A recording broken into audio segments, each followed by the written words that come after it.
As I was saying, when I first met my wife, one of the first things I told her was my past. I told her about the spiritual wickedness that I faced. I told her how I was married to a pagan wife, a witch. I told her straight up. I told her about the demonic forces that I fought against. But you know what? I'm so proud of her because she stood by my side. And she took everything I was saying as truth. I told you when me and Michelle first met, the first thing we talked about was how much we love Jesus Christ. I knew God had given me this woman that'll take everything I say that God has showed me as truth. You understand? We both have to believe it. We both have to believe everything that's written in that Bible. If Jonah was swallowed by a whale, so be it.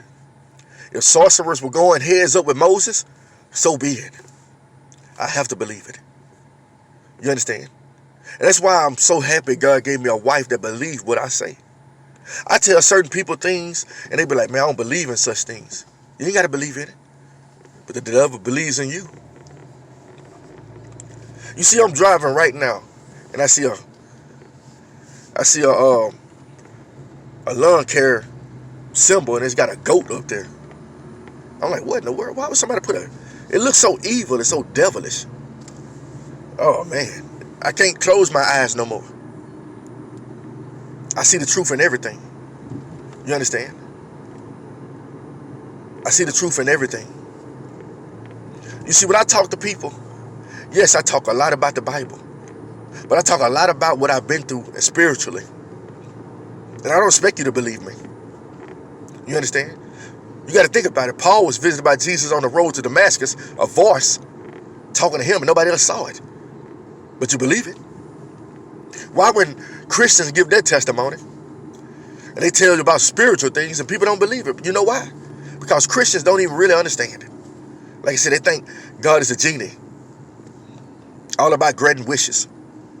No, it's deeper than that. God opened my eyes to too much stuff for me not to talk about it. And I can talk about it for hours on here. One thing I think why God chose me, because I don't mind speaking the truth. I don't mind telling people about spiritual warfare.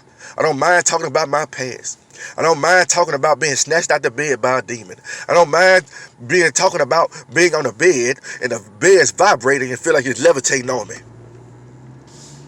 And I even have a witness for that. You understand? I got to tell you these things. You got to know how to fight the enemy. You got to know what you're up against. You understand? Some days I don't get sleep. I toss and turn all night. And most people are like, well, you're doing something wrong. Maybe you're not strong enough as a Christian. I'm cool. I get up and God sustains me through the day. I don't mind facing battles and lack of sleep. Because I know my Father is going to sustain me. I know my Father is going to get me through whatever battle I'm going through. And I know sometimes you got to go through some things. So when God elevates me to another level, and somebody come to me telling me about, hey, I'm going through this, I can be like, hey, I understand. I'm not going to run away scared, because I understand. When God puts me in that pulpit one day, and somebody say, go to their house and pray, I got to know what to pray at. You understand? I'm not going to run away with like a coward with my tail between my legs. No. God didn't call me for that. You understand? You see, what's wrong with the world? You know why no change is going on in people's lives? Because most churches are forgetting about the spiritual realm. They're focusing more on filthy lucre, filthy riches, how to get rich, covetous practices. He talks about this all the time. Nobody's being healed. Again, they're just getting possessed with more and more spiritual demons. How to get rich, how to get successful in this world. Well, let me tell you something. I'm going to tell you how you get successful in this world. You can sell your soul to the devil. I would advise it. But if you do the math, that's what these false prophets are doing. They ain't nothing but devils. Masquerading as sheep, wolves in sheep clothing. And they draw people in through riches. You understand? Not knowing that your whole goal as a Christian is to reach heaven, to go to that mansion that Jesus made for you. I write music. And they got a song called Angels and Demons that I'm working on. You think I'm writing that for nothing? I don't think God placed nothing in my mind. None of these dreams or none of these things to talk about that's not going to benefit his kingdom. I can get on here and talk great swelling words about how to get rich quick. But I'm talking about in monetary value and worldly value. But I'm trying to spread the word on how to get rich in heavenly things. How to save your soul from hell. You understand? That's what I'm about. That's what God called me for. You understand? He didn't call me. I know a lot of people that probably don't watch my video because like, man, Houston's so dark. Not dark. I'm telling you the truth. Maybe you're in the dark because you don't want to hear the truth. Because you're afraid. You understand? You're too focused on how to get rich.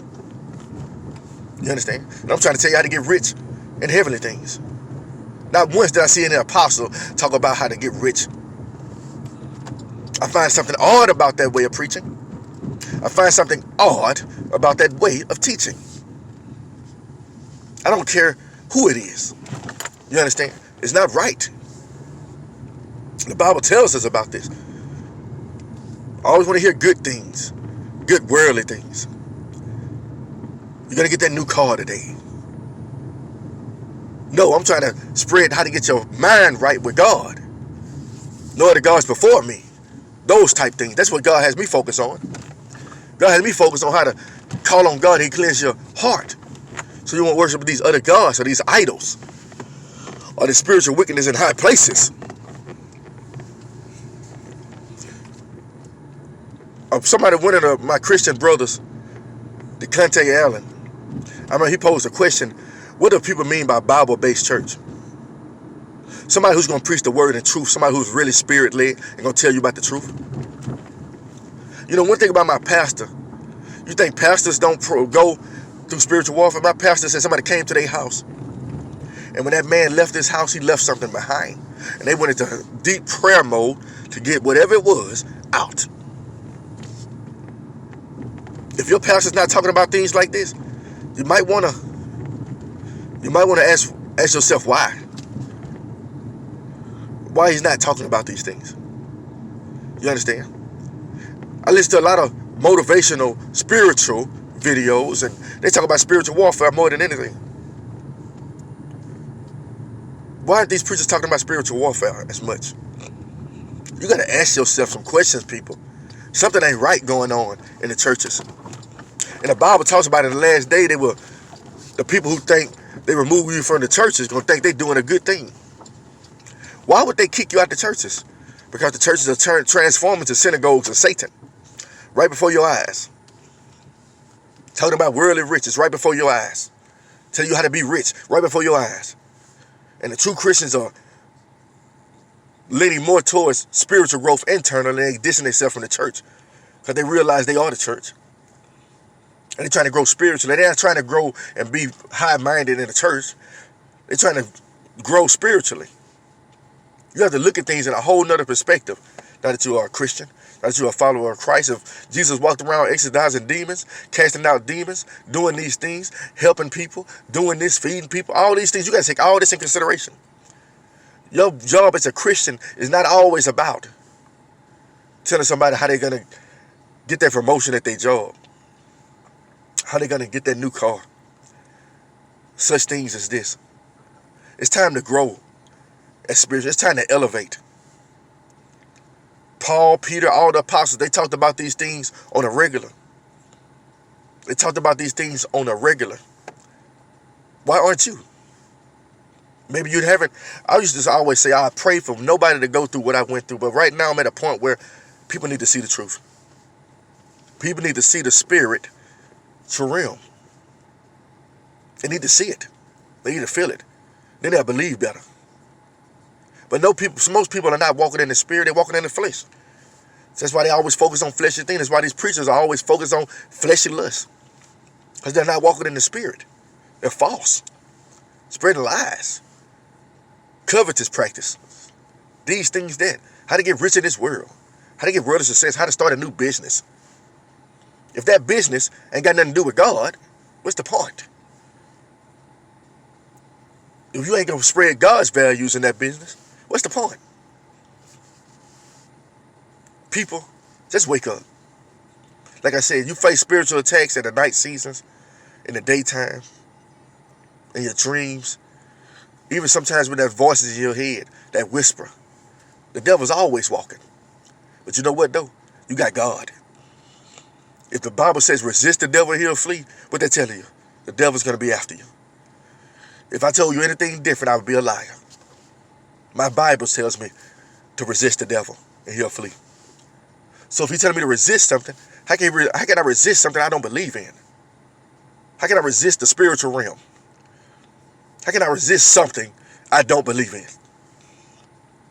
Have a blessed day, people.